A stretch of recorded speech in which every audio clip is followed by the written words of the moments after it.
Gabon guztioi, Eusko Ikaskuntzaren maingurutan zaudete, hemen Radio Vitorian. Tertulias de Eusko Ikaskuntza, Sociedad de Estudios Vascos en Radio Vitoria. Muy buenas noches a todos y a todas. Bienvenidos a un nuevo tema, una nueva cuestión. La cuestión del Sáhara. Hoy es protagonista en los próximos minutos. Historia y actualidad alrededor del Sáhara.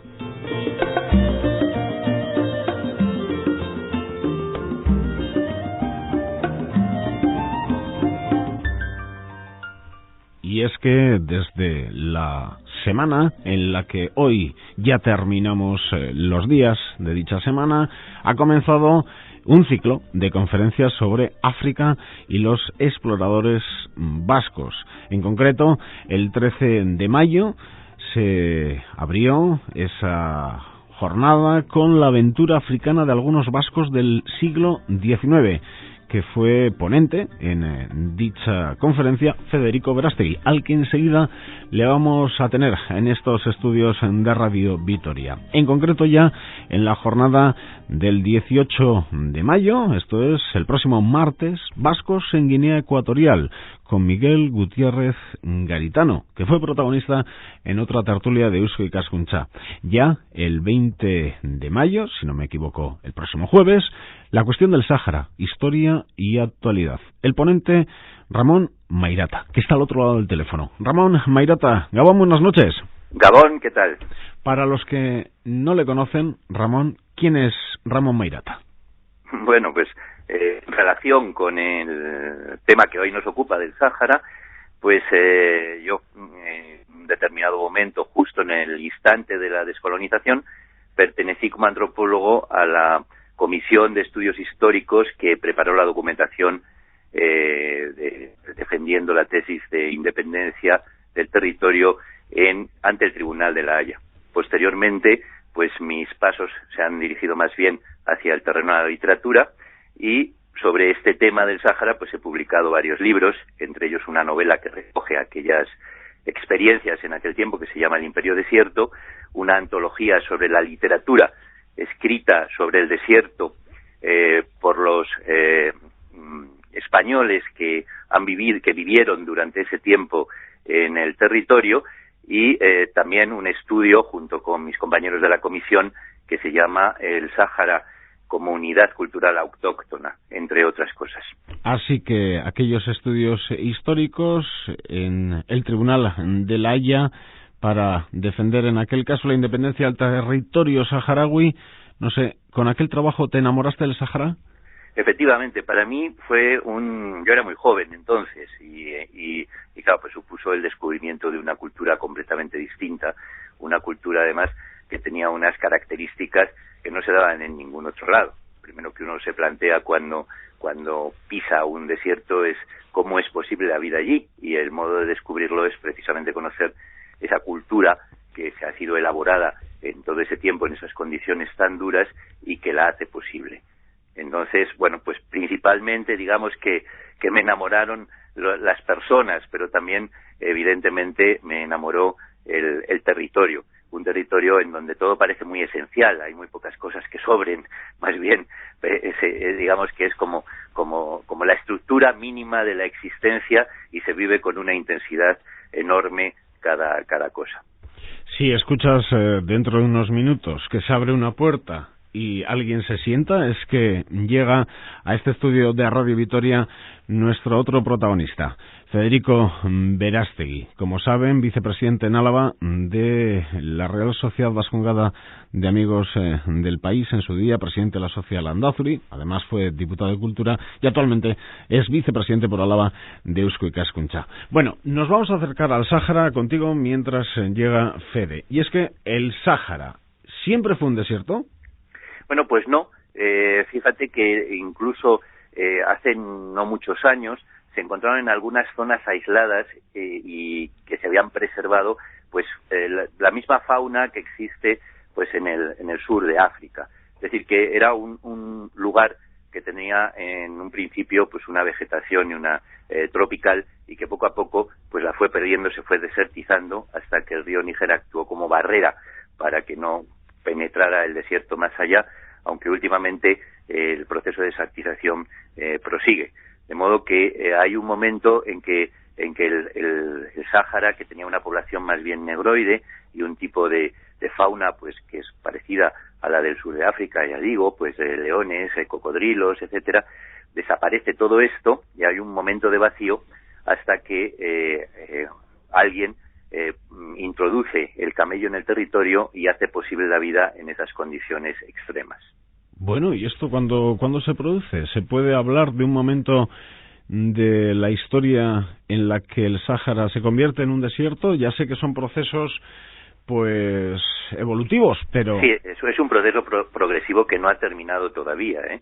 Entonces, es un proceso que se produce durante muchísimo tiempo, lo que pasa que en un determinado momento se acelera y bueno, pues son las poblaciones que se llaman senjayas, es decir, bereberes, las que introducen posteriormente el camello viniendo del norte de África. El norte de África sigue manteniendo un clima mediterráneo en donde es un terreno que también es árido y también está sometido a una cierta desertización, pero no tan rigurosa y extrema como la que ocurrió en lo que conocemos hoy como el desierto del Sáhara, el más importante en extensión desierto del mundo.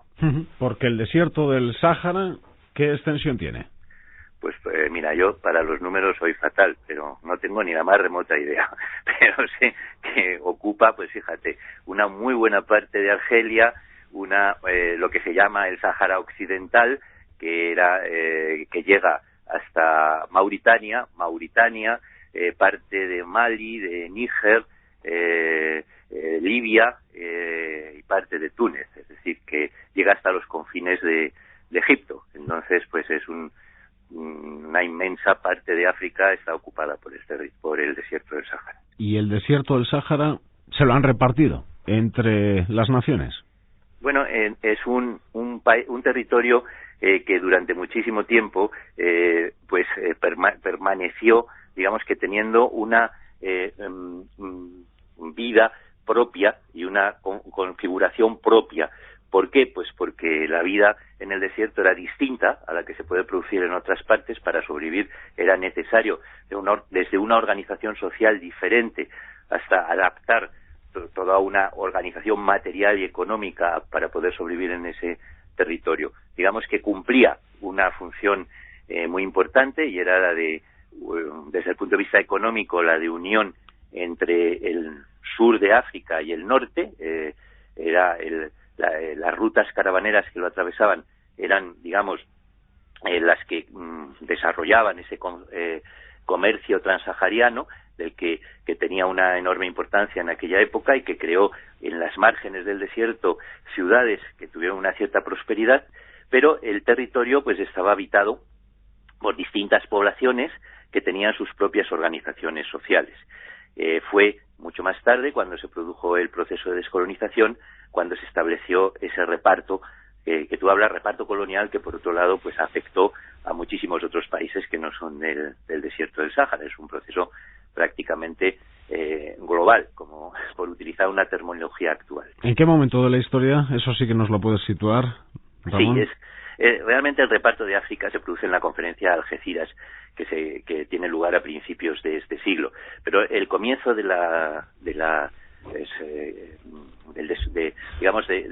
ese reparto empieza a desarrollarse a partir de todo el siglo XIX. Se crean una serie de sociedades, de estudios, sociedades geográficas que se encargan de empezar con sus exploraciones, investigar todos los territorios desconocidos en esa época, y el siguiente paso pues es la ocupación militar de estos territorios. Como lógicamente esa es una labor que habían iniciado cada una por su lado las grandes potencias, llega un momento en que tienen que ponerse de acuerdo porque sus intereses, si no, colisionan en esos momentos en esos territorios en donde son disputados por distintos países, y se llegan a un acuerdo. Se establece una conferencia internacional a la que asisten todos los países que tienen intereses colonialistas en ese momento en el continente africano, que se celebra en Algeciras, y esa conferencia es la que establece el definitivo reparto de lo del Sáhara, de África entera, entre las potencias europeas del momento, que son Alemania, Bélgica, que tiene una enorme importancia, recordáis que ocupa el Congo en esos instantes, Francia, Italia, que en aquellos momentos ocupará Libia, Inglaterra, por supuesto, que tendrá una parte muy importante, Alemania y España, fundamentalmente. Ya está con nosotros Fede Berastegui. Fede, Gabón, buenas noches. Gabón, buenas noches. Bueno, tranquilo que has llegado, estamos en el comienzo, explicando que no siempre ha sido el Sáhara un desierto y que el desierto del Sáhara, que actualmente es parte de numerosos países africanos, pues no siempre ha estado repartido así como se repartió el pastel en su momento. Bueno, pues Fede, hemos también presentado por encima las jornadas. ¿Conoces a Ramón? Jesús, claro que le conozco a Ramón. Y además estoy encantado de saludarle. ¿Qué tal está Ramón? ¿Qué tal? ¿Cómo estás, Federico? Oye, pues fíjate que quería haberte llamado y ahora hablamos con los micrófonos. Bueno, pues mira, esto está bien. Y quiero decir, además, no solo le conozco, sino que además le aprecio muchísimo como persona y como escritor. A mí me parece un escritor formidable y creo que es un lujo para Vitoria el poderlo traer a dar esta conferencia, porque pienso que es de las personas que más sabe y además con un conocimiento científico, objetivo, de la situación del Sáhara. Y como estamos tan hartos de oír obviedades y tonterías por todos los lados, pues me parecía una oportunidad el poder contar con Ramón, pues para que nos cuente y nos ponga en la realidad, ¿no? Recuerden, va a estar Ramón Mairata en Vitoria-Gasteiz este jueves, el próximo jueves, en la sede de Eusko Ikaskuntza, si no saben dónde está, General Álava, número 5, primero, ahí en la calle General Álava, el círculo, esa zona. Eso es. Ahí está. Encima de la discoteca. Eusko Ikaskuntza. Sí. Sitio curioso, ¿verdad? Un sitio muy curioso, sí, no, porque el que se aburra en las conferencias como en la mía, en la de Ramón nadie se va a bajar a la discoteca, pero en la mía se pudieron bajar unos cuantos. Bueno, Ramón, pues ya con Fede seguimos indagando en el Sáhara. Gracias a tu testimonio lo vamos a conocer mucho mejor. Así que queda claro que antes que argelinos, tunecinos, saharauis.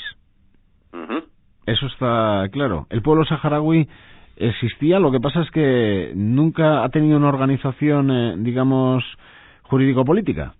Bueno, digamos que casi toda África no ha tenido generalmente las estructuras de Estado, ¿no?, que nosotros conocemos, no solamente en el Sáhara, sino en casi ningún sitio existían esas estructuras. Era una organización fundamentalmente tribal. En aquellos lugares en donde se producían asentamientos, pues esa organización se volvía un poco, digamos, se establecían vínculos supratribales más complejos, etcétera. Lo que me llama la atención, no sé, pero claro, es un pueblo que está en una extensión de miles y miles de kilómetros.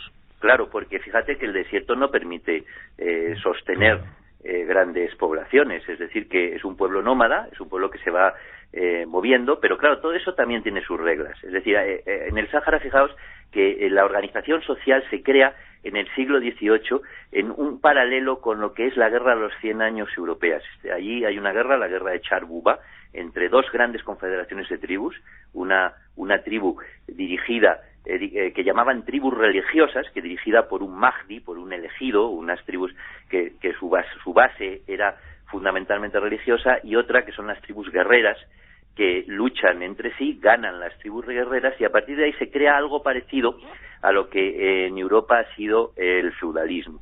Unas tribus que son las tribus guerreras, que convierten en tributarias a las demás a cambio de la defensa de esas tribus, y unas pequeñas tribus que subsisten religiosas, que se ocuparán de una serie de funciones como son la justicia, como es la enseñanza. Ahí salen los profesores que enseñan a los maestros que enseñan a los niños, etcétera. De ahí salen los cadis que imparten justicia, y entonces esa organización social se mantendrá pues prácticamente hasta los años 60, que es cuando con los fosfatos se acelera el proceso de modernización del territorio, se crean las primeras se desarrollan las primeras grandes ciudades en el territorio. La primera que se había creado era Esmara en el siglo XIX, pero permaneció casi vacía durante muchísimo tiempo.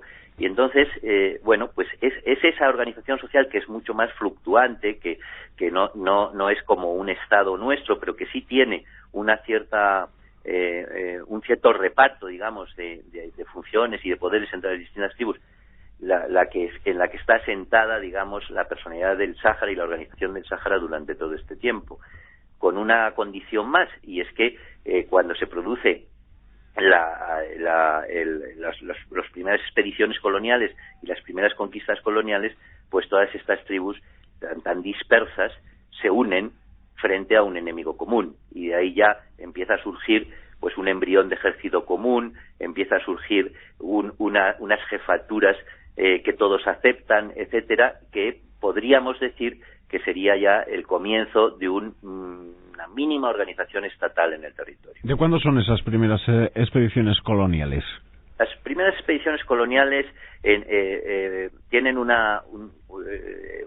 digamos que no son militares, son más bien científicas y de conocimiento, ¿no? Por ejemplo, pues los españoles, la expedición más famosa es la expedición de Cervera, Quiroga y Riso, ¿no? Y van solos prácticamente con unos cuantos saharauis y se introducen en el territorio, establecen relaciones con los diferentes jefes de tribu, lo viven de forma muy distinta. Quiroga por ejemplo, considera que es la expedición más, el momento peor de su vida, que casi se vuelve loco, y sin embargo para los otros es quizá el momento más hermoso de su vida, esos descubrimientos, y se vive de forma diferente, pero durante muchísimo tiempo, digamos que esas penetraciones son penetraciones en principio pacíficas, pero los franceses en la zona de Mauritania sí penetran de un modo mucho más profundo y serio, y estableciendo una serie de alianzas con ciertas tribus religiosas, pues empiezan a conquistar ese territorio. Y ahí se rompe la baraja, digamos. Claro, ahí son los que provocan la reacción de los otros. Esas guerras se mantendrán durante todo el siglo XIX y tendrá muchísima importancia un personaje capital en la historia del Sáhara, que es el Sheikh Mael Aynin, una especie de taumaturgo, jefe religioso, escritor, es un poeta muy muy estimable, que funda la única ciudad que se crea en el territorio durante muchísimos siglos, que es Esmara, una ciudad mítica que durante muchísimo tiempo los europeos habían oído hablar de ella, pero prácticamente no la conocían, y que tenía como misión precisamente encauzar todo ese tráfico caravanero del que habíamos hablado al principio entre el norte y el sur de África. Bueno, voy a contar un cuento un poco a lo burro, y si uno se equivoca, pues me corriges. Así que unas primeras expediciones científico-aventureras en algunos casos. Aquello termina con los países europeos diciendo no, esto para nosotros, los países poderosos del momento. Nos has hablado de Italia, Bélgica, Francia y, bueno, pues la África actual, repartida con una regla en muchos casos tal y como la conocemos. Y ahí estaba pues un desierto que por encima del desierto pasaron las rayas planteadas por los europeos. Y a todo esto, no sé si el cuento ha sido muy correcto o no, Ramón, ¿a todo esto España? Pues España durante todo ese tiempo lo que mantiene es una serie de establecimientos en la costa. Realmente no penetra en su interior, pues porque no encuentra un interés económico en ocupar el desierto, y es muy costoso ocupar el desierto. Las tribus son muy belicosas, con un ejército, etcétera, pero sí mantiene en lo que hoy en día se llama Dakhla y que se llamó Villa Cisneros, y también en Tarfaya, que es una zona norte que fue entregada a Marruecos después de la independencia del territorio, de la independencia de Marruecos, aunque pertenecía al Sáhara Occidental. ¿Por esto Ceuta y Melilla? ¿Por esto Ceuta y Melilla? ¿O la historia de Ceuta y Melilla es diferente? La historia de Ceuta y Melilla es muy distinta, porque tiene la presencia española ahí tiene muchísimos más siglos, ¿no? Es una presencia desde hace muchísimo tiempo. Y es una historia totalmente diferente, una época totalmente diferente. Esto, como a pesar de ser el norte de África. En el 19 hay una serie de expediciones científicas, posteriormente la ocupación de unos puestos en la costa que establecen un comercio con las tribus del país, un comercio muy pequeño, pues por ejemplo se comercializaban los huevos de avestruz, las plumas de avestruz que se utilizaban para escribir, la goma de las taljas, que es un árbol que se da en el desierto y del que se extraía la goma. Bueno, pues hay una serie de productos con los que se comerciaba, y ahí se establecen unas pequeñas guarniciones militares, etcétera, durante bastante tiempo. La importancia también del estrecho de Gibraltar, me imagino. Es un lugar de paso, un lugar que si estás presente en ambas orillas, mejor que solo en una. Claro, pero eso afectaría evidentemente a Ceuta y Melilla, claro, que además digamos que son conquistadas en otro contexto, y es en el contexto del enfrentamiento entre el Imperio Español y el Imperio Turco, que ocupaba la otra orilla del norte, ¿no? Y todas las guerras de los corsarios españoles y berberiscos por el dominio de esa zona del Mediterráneo, ¿no?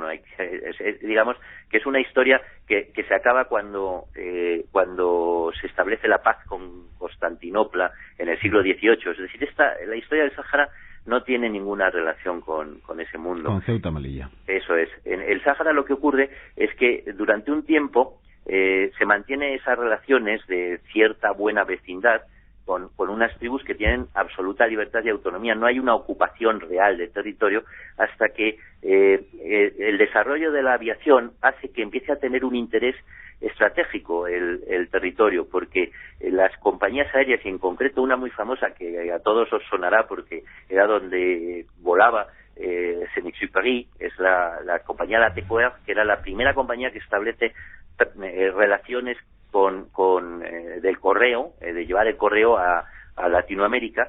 Pues los aviones no tienen una capacidad de volar durante muchas horas, entonces hay que establecer una serie de aeródromos de apoyo, y al atravesar el desierto del Sáhara, esos aeródromos se establecen en Tarfaya y en lo que se llamaba entonces Villa Cisneros, actual Dakhla. Entonces allí estuvo viviendo también Saint-Exupéry. Pero ¿qué pasaba? Que de vez en cuando alguno de esos aviones se caía en mitad del desierto, y entonces ese desierto estaba dominado por los habitantes del territorio, entonces por las tribus del desierto, que evidentemente hacían prisionero a ese piloto y pedían un rescate por ellos, algo muy parecido a lo que estamos viendo que ocurre en estos momentos en los confines de Mauritania. Entonces la Latécoère, que pagaba una gran cantidad por el alquiler de esos aeródromos, exige una evidente seguridad en el territorio. Y es entonces cuando en 1932, pensad que estamos entonces en la República Española, ¿no? Es cuando las tropas españolas por primera vez penetran profundamente en el territorio. Y lo ocupan. Y lo ocupan, sí, crean una serie de puestos fronterizos y ocupan Esmara, esa ciudad mítica que nadie había conocido. ¿Y esto les gustó a los saharauis? Pues en principio los saharauis, lo que pasa es que estaban muy metidos en aquellos momentos en sus luchas contra los franceses y contra los sultanes marroquíes. Los saharauis, que habían perdido sus batallas contra los franceses que atacaban desde Mauritania, se lanzaron a la conquista del sur de Marruecos y llegaron incluso a conquistar Marrakech, pero fueron desalojados de allí por las tropas francesas y se habían atrincherado las tribus saharauis en una zona montañosa que hay en el sur de Marruecos, se llama Kerdous.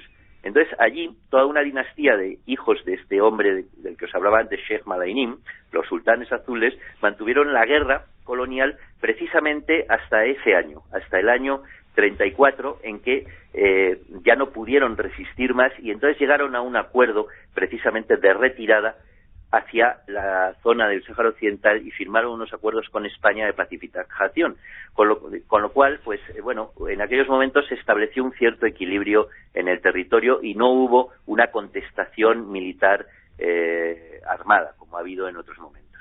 Fede, ¿querías comentar algo? No, sí, 3 cosas. Una, creo que algunas de estas cosas que estás comentando, que a mí me parece apasionante, porque tenemos todos un desconocimiento supino de todo esto, las cuentas en tu novela El Imperio Desierto, ¿no? Que es una maravilla de novela. A mí me apasiona, porque bueno, se lee pues eso como una novela, con mucho interés, pero te está contando una historia, ¿no? Es así, ¿no, Ramón? Sí, porque realmente pues la novela, como antes os decía, es un poco trasunto de lo que yo viví en aquel territorio. Siendo muy joven, los estudios antropológicos pues me descubrieron todo este mundo. Entonces, bueno, pues no solamente cuento, pues está basada, digamos, en las peripecias de los que vivíamos allí, de los saharauis, etcétera, y lo que ocurrió en esos momentos de la descolonización fallida, sino que también pues cuento la historia anterior del territorio, porque era la materia sobre la que mis personajes en la novela investigaban y trabajaban. Otra cosa, Ramón, ¿no te da la impresión de que realmente a España le interesa muy poco África?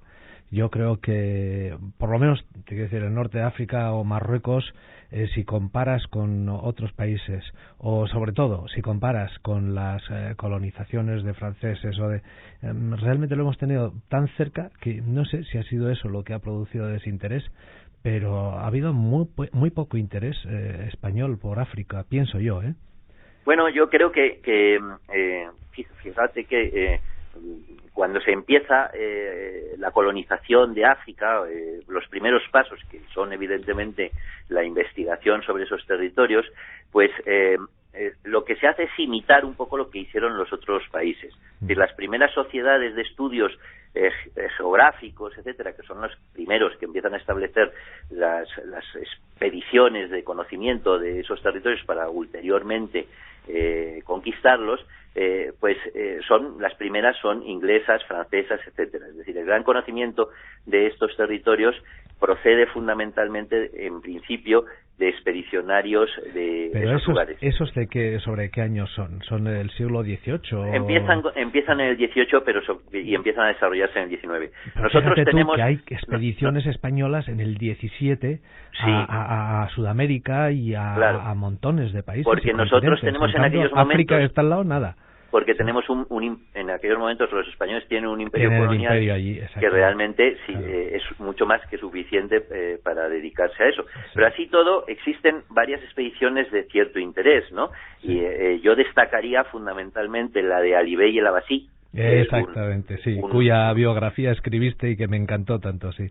Un ilustrado español que adopta la personalidad de un musulmán y que se introduce en Marruecos y posteriormente es descubierto, entre comillas, porque lo que no descubren es que es cristiano y le expulsan, pero en lugar de expulsarle hacia España, pues le expulsan hacia el otro lado del Mediterráneo, lo que le da oportunidad de ser el primer viajero cristiano que se introduce en la Meca. Y este es uno de las grandes expediciones que hace algún español. Otra de ellas es justo una con la que tienes mucha relación tú, y es la del Moro Vizcaíno. Sí, exacto. Pero claramente, por ejemplo, la del Moro Vizcaíno es una expedición, a mi modo de ver, que no tiene ninguna pretensión colonialista. Para nada. Es un señor que por su cuenta y riesgo, por fascinación por el territorio y por conocimiento del territorio, decide introducirse en Marruecos, en principio como un renegado, ¿no? Entonces, digamos que detrás de él no hay una sociedad geográfica, no hay unas fuerzas económicas que estén interesadas en ocupar el territorio, etcétera. Detrás de él no había nadie, nada más que él. Claro. Tenemos que avanzar, Ramón, porque si no nos vamos a quedar en 1932 o antes, porque ahora hemos vuelto al Moro Vizcaíno. Sí. En ese sentido, vamos a avanzar. 1932, ocupación. ¿Sáhara Sáhara Occidental en colonia española? Efectivamente, en esos momentos ya se convierte a lo que era nominalmente, desde la Conferencia de Algeciras era un territorio administrado por España, era una colonia española, pero ya se convierte en ocupada de forma efectiva. Y durante ese tiempo hay una cosa curiosa, y es que se convierte también en un presidio que tiene que ver con los distintos avatares políticos. Por ejemplo, allí son conducidos los que se sublevaron con Sanjurjo en esos años primeros de la República. Posteriormente los que se sublevaron con la Revolución de Octubre. Por ejemplo, el hermano de Franco estuvo deportado al Sáhara, y posteriormente, cuando llega la guerra civil en el año 36, se convierte también en un lugar en donde son conducidos numerosísimos prisioneros republicanos que proceden de Canarias, que tienen la fortuna de levantarse contra la guarnición que allí existía, apoderarse del barco que cada X tiempo llegaba a las costas y huir hacia el Senegal y reintegrarse, por otro lado, a la España republicana. Es decir, que de pronto se convierte en un inmenso presidio natural, porque era muy difícil, claro, escapar de aquel lugar. Hemos llegado a la época de colonización de las diferentes partes del mapa africano. ¿Cuándo empieza el proceso contrario, la descolonización? Pues claro, la Segunda Guerra Mundial es determinante en este aspecto, porque primero porque quienes ganan pues están encabezados por Estados Unidos, que es un adalid de la descolonización, quizá partidario de otro tipo de colonización, según otros, una colonización de tipo económico, cultural, etcétera, pero no de una presencia física colonial en los territorios. Entonces, Estados Unidos, yo creo, presiona en ese aspecto bastante, y por otro lado el mundo se divide en bloques, y también el bloque soviético apoya a los movimientos de descolonización en todo el mundo, y en concreto en África. Entonces, en Marruecos, Argelia, Mauritania. Claro. Oye, era lógico lo de Estados Unidos, porque al fin y al cabo ellos también habían conquistado su independencia, ¿no? Claro, por supuesto. Por su descolonización. Que bastante antes. Bastante antes, sí, claro. Pero ahora ya se han olvidado. Pero ellos tenían en aquellos momentos esa idea, ¿no? Y entonces, bueno, pues lo que ocurre es que, digamos que África se convierte en un hervidero en aquellos momentos. En el caso concreto del Sáhara español, no sé si recordáis, pues, que más al norte, en Marruecos, una vez que Marruecos obtiene la independencia de Marruecos es en el 55, creo, o en el 56, yo soy fatal para las fechas, pero es digamos, en cuanto Francia le da la independencia a su parte de Marruecos, el gobierno de Franco en aquellos momentos le da la independencia a Marruecos porque no podría sostenerlo. Pero se mantiene una serie de enclaves, y uno de los enclaves que mantiene es, por una parte, Ifni, que está en el actual Marruecos, y el Sáhara Occidental, aunque desgaja una parte importante del Sáhara Occidental y se la entrega a los marroquíes. ¿No lo podía aguantar Franco en aquel momento como territorio español? Era imposible, yo creo, con todo el mundo en contra, etcétera, indefendible. Y entonces se demuestra cuando los los marroquíes deciden también entrar en ese otro territorio que es Sidi Ifni. Entonces hay una guerra en Sidi Ifni en donde que se salda con una derrota. Es absolutamente imposible mantener ese territorio, y entonces se tienen que retirar de allí las fuerzas españolas, y al mismo tiempo en el Sáhara se crea todo un movimiento de liberación que tiene sus bases en aquellos momentos en Mauritania. Es un movimiento que acosa a las tropas españolas en los puestos aislados, de tal modo que lo que hacen es replegarse hacia una serie de puntos en la costa en donde es más fácil defenderse. Pero siguen siendo acosados porque, digamos que en esas extensiones tan grandes de terreno y al no existir ningún control en las fronteras, pues los grupos armados pasan de Mauritania al Sáhara Occidental y viceversa. Entonces se produce una cosa curiosa. En Francia hay un gobierno francés, un gobierno que dirige Guy Mollet, socialista. El ministro de Defensa es Mitterrand, y decide hacer una operación secreta conjunta con el gobierno de Franco, que se llama la operación Écouvillon. Se trataría de que tropas francesas y tropas españolas partieran al mismo tiempo desde distintos puntos para crear una operación tenaza y acabar con estos grupos armados que hay en el territorio. Entonces esta operación es secreta, pero claro, como desde el punto de vista diplomático internacional el gobierno de Franco era muy débil y le interesaban este tipo de cosas, pues la da a conocer. Entonces eso está a punto de echar a pique la operación, que aún así se hace, y la operación Tenaza, lo que ocurre es que no cumple con todos sus objetivos debido pues al defectuoso material militar, que en aquellos momentos vehículos, etcétera, existía, que impide que se llegue a tiempo, y gran parte, digamos, de esos grupos armados logran huir. Pero ese es el origen también, digamos, de uno de los problemas que se han suscitado con respecto al censo que disputan entre Marruecos y los saharauis para el referéndum de autodeterminación. Y es que entonces se crea una parte de la población, tiene que huir del territorio, y esa parte de la población se instala en los países aledaños, en Argelia, en Marruecos, incluso luego, cuando es independiente Mauritania, en Mauritania, y entonces, digamos que todos esos que son de origen saharaui, sin embargo, se habían tenido que marchar del territorio en aquel momento debido a esta guerra, que acaba con un cierto acuerdo entre los que se quedan y el gobierno colonial. Bueno, Francia, Italia, Bélgica, por poner los ejemplos anteriores, abandonan las colonias, y ¿España es el último en abandonar África? No, son los portugueses. ¿No? Argelia. Claro. No, son los portugueses los últimos en abandonar las colonias. O sea, Tienes razón. Hay casi, vamos, y luego pues se dan una serie de circunstancias semicoloniales, como el tema de Sudáfrica, ¿no? Claro. En donde una minoría blanca queda al frente del país. Kenia yo creo que también fue tardíamente, ¿no? En general yo creo que digamos que a partir de la Segunda Guerra Mundial empiezan a caer uno tras otro los países, a veces sin grandes conmociones, y otras veces con verdaderas y auténticas guerras, ¿no? Una de las más terribles es precisamente la de Argelia contra los franceses. Generalmente cuando se producen esas guerras tan fuertes es porque existe una población de la metrópoli instalada muy grande, instalada en el territorio ocupado. ¿Por qué le costó tanto abandonar a España el Sáhara Occidental, o no le costó tanto?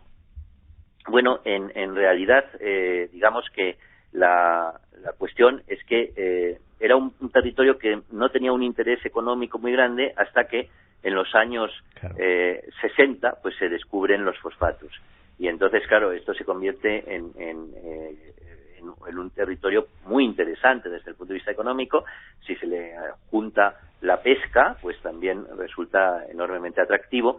Y entonces los españoles lo que pretenden pues es una serie de acciones muy parecidas a las que habían hecho los franceses en Mauritania. Los franceses dan la independencia a Mauritania, pero en realidad crean un gobierno muy dependiente de ellos, un gobierno de los que se llaman gobiernos títeres, ¿no? Que es el que dirigía Mokhtar Ould-Daddah. Y entonces los españoles, efectivamente presionados por la ONU en aquellos momentos, que por la Comisión de Descolonización, acuerdan que efectivamente van a dar al territorio su independencia, pero intentan crear en aquellos momentos un partido también que siga defendiendo de algún modo la buena sintonía con la metrópoli y los intereses económicos coloniales. Pero el Sáhara nunca consiguió la independencia. Lo que pasa es que, claro, ese partido llega tarde, porque ya el Sáhara tiene otro, que es el Frente Polisario, que realmente es muy fuerte en el territorio, y se demuestra cuando llega una comisión visitadora de la ONU al territorio, y por primera vez hay una libertad de expresión en el territorio. La gente se puede expresar libremente porque han llegado esta comisión visitadora internacional. ¿Y qué expresaron? Pues en el aeropuerto de Layún se junta prácticamente toda la población del territorio, y hay 4 personas o 5 bajo las banderas del PUNS y el resto bajo las banderas del Polisario. Entonces, claro, eso es el bastante... PUNS, que era un partido pro-español. Sí. Era el partido pro-español, sí. Entonces, claro, eso es un golpe fuerte a la política española que se llevaba en aquellos momentos en el territorio, y entonces empieza a haber una división también dentro del propio gobierno en aquellos momentos, entre los que son partidarios de seguir defendiendo los compromisos que se han mantenido hasta ese momento de dar la independencia al territorio, y los que empiezan a escuchar las presiones por una parte de Estados Unidos y por otra parte de régimen, la monarquía alawita de Marruecos. Sáhara, colonia española. España abandona la colonia, esto es lo que nos estás contando. Y a todo esto, ¿por qué aparece Marruecos? Bueno, Marruecos, como casi todos, digamos, los países del mundo, tienen una teoría expansionista detrás de sus en algún momento de su vida, ¿no? Igual que, fijaos, en los años, por ejemplo, 40, el ministro Castiella y Areilza, que luego sería un hombre que tendría unas posiciones muy diferentes, José María Areilza, escribieron un libro que eran las reivindicaciones españolas en el norte de África, y hablaban de la España transfetana, etcétera. Casi todos los países han tenido ese tipo de teorías expansionistas, y una de las teorías expansionistas que de alguna forma mantuvo el Istiqlal, el Partido de la Independencia de Marruecos, era el Gran Magreb, como identificándolo con Marruecos, y cuyos límites llegaban pues prácticamente por una parte a Túnez, por otro lado hasta la orilla del río Senegal, engullendo también Argelia, Mauritania, el Sáhara Occidental, etcétera. Entonces, claro, este tipo de teorías no tienen ni pies ni cabeza normalmente, pero sin embargo tienen una gran capacidad de entusiasmo a los naturales del país. Entonces, en aquellos momentos yo creo que Marruecos ve la oportunidad de apoderarse de este territorio y la ve fundamentalmente dentro de un contexto de Guerra Fría, en donde el partener partidario de la independencia era en aquellos momentos Argelia, alineada con la URSS, y entonces, bueno, pues él sabe que va a tener el apoyo de Estados Unidos por una parte. Hay un momento de debilidad de la potencia colonizadora, como es en aquellos momentos la situación que atraviesa España, con un Franco enfermo y moribundo, y por otra parte hay también un interés por parte de Marruecos interno muy grande, y es que nosotros vemos siempre la monarquía alauita como un factor de estabilidad, y es un factor de una inestabilidad tremenda. Es un sitio, le han dado no sé cuántos golpes de Estado, sus propios generales, si analizamos la Constitución marroquí, es una autocracia, no hay nada que nos haga pensar que es un sistema democrático, etcétera, etcétera. Incluso creo que se llegó a sospechar que Hassan II había participado en la muerte de su padre, ¿no? Y se decía que esa tumba inmensa que preparó en Rabat pues era como con sentimiento de culpabilidad por haber... Pues no lo sé, pero lo cierto es que realmente es un régimen autocrático que tiene y tenía muchísimas dificultades para convencer a los naturales de su propio país de apoyarlo. ¿Y entonces, ¿crees que España abandonó a su suerte a Sáhara? Sí, o sea, yo pienso que de pronto hubo un cambio. Yo estaba viviendo allí, yo sabía perfectamente lo que se estaba haciendo, y lo que se estaba haciendo era en dirección a la independencia del territorio, y en muy poquito tiempo se dio la vuelta a prácticamente todo lo que se estaba planteando, y en esos momentos ya estaban negociando, por ejemplo, los militares españoles con los efectivos del Polisario para hacer la transición en las principales ciudades. Se hizo lo contrario, se negoció rapidísimamente con las FARC, con las Fuerzas Armadas Reales, que ocuparon las ciudades a sangre y fuego, y fue realmente un abandono muy, muy doloroso, incluso para las gentes que vivían allí, que naturalmente muchísimos, no hay más que preguntar a muchísimos de los militares y funcionarios españoles que están en el territorio qué es lo que piensan, y realmente no tienen tienen más bien una herida clavada en el corazón desde entonces. Tenemos un machete en la radio, que es el tiempo, y solo tenemos, Ramón, 5 minutos. A partir de entonces, los saharauis lo han intentado por activa o por pasiva, de forma guerrera, pacífica, y no ha habido manera de conseguir su independencia. Sí, yo pienso que es curioso porque la guerra que mantuvieron con Marruecos la ganaron. O sea, es un pueblo mucho más pequeño, y de hecho, no sé si recordáis la cantidad de miles de prisioneros que tenían, etcétera, etcétera, y en estos momentos la situación diplomática es la que no les favorece, pues porque tienen limitados apoyos en el exterior. Muchos, porque por ejemplo casi todos los países africanos les reconocen, entre otras cosas porque hay una norma... de dar dos palmaditas en la espalda y ánimo y demás, de eso tienen mucho. Bueno, y además hay una norma que dice que no hay que cambiar las fronteras coloniales, porque eso significaría una cantidad de guerras intestinas en África terribles, y eso es una norma de la UE. Pero vamos, yo creo que lo que les va a apoyar, o lo que les puede apoyar en estos momentos fundamentalmente, es la democratización de un territorio con Marruecos. Lo que se debe exigir es que cambie la Constitución marroquí. ¿Pero ves cambios? ¿Ves cambios en Marruecos? No, yo veo que aparentes solamente y que no son reales, y los países occidentales y naturalmente las organizaciones de derechos humanos deben de presionar para que esos cambios se produzcan.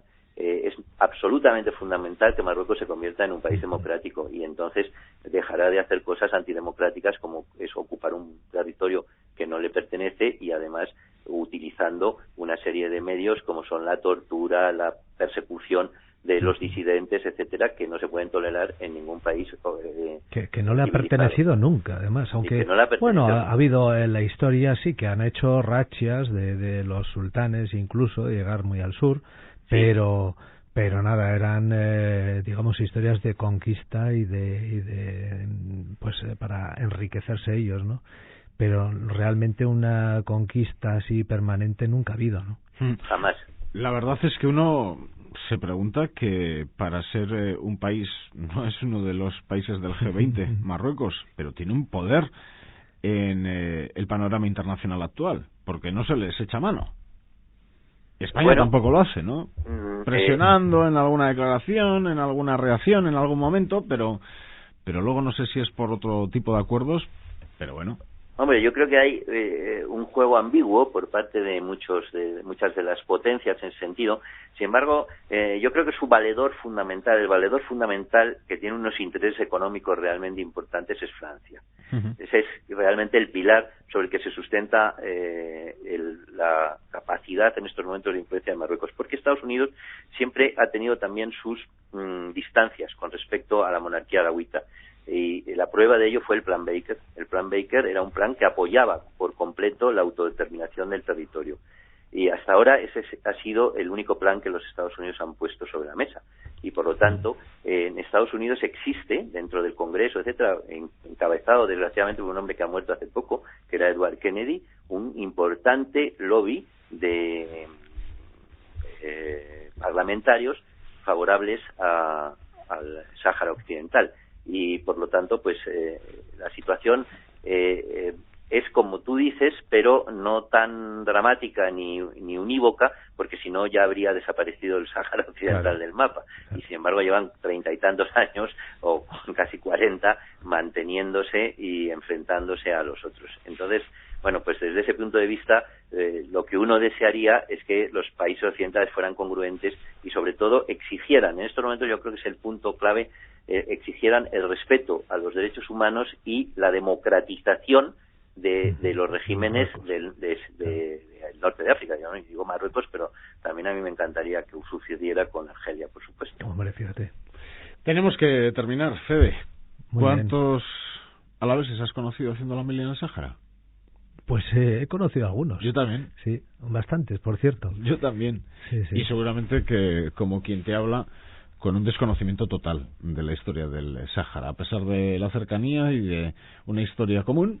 Total, y no solamente desconocimiento total, sino encima desinterés total.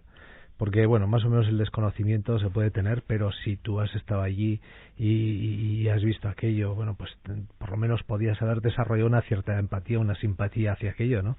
Pero no, yo creo que a mí nadie me ha contado ninguna historia de interés después de haber estado en la mili. Y aparte de pues las típicas historias de mili que no interesan nada.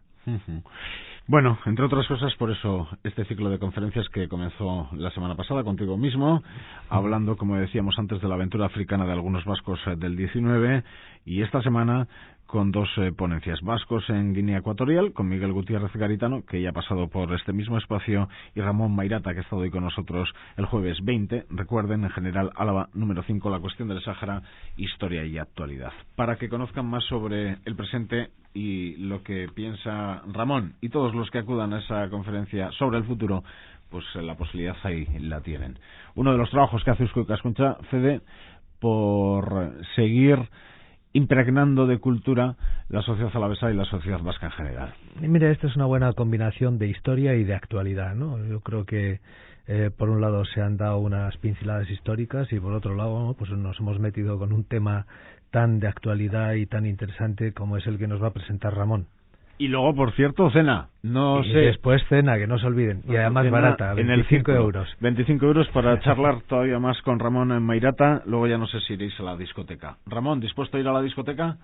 Pues no sé, porque si además me van a tener hablando durante la Estará cena y no me van a dejar estará comer. muy cansado, ¿no? Bueno, ya veremos lo que pasa con la noche. Eso. Ramón, Fede, a los dos, muchas gracias. Pues muchísimas gracias. Sí. Volvemos el próximo fin de semana con más cuestiones. Se baraja la posibilidad de que hablemos de cuestiones sociales en un momento caliente, desde luego, para la cobertura social en general, con las últimas medidas anunciadas por el gobierno Zapatero. La semana que viene se lo contamos. Ordura arte, agur.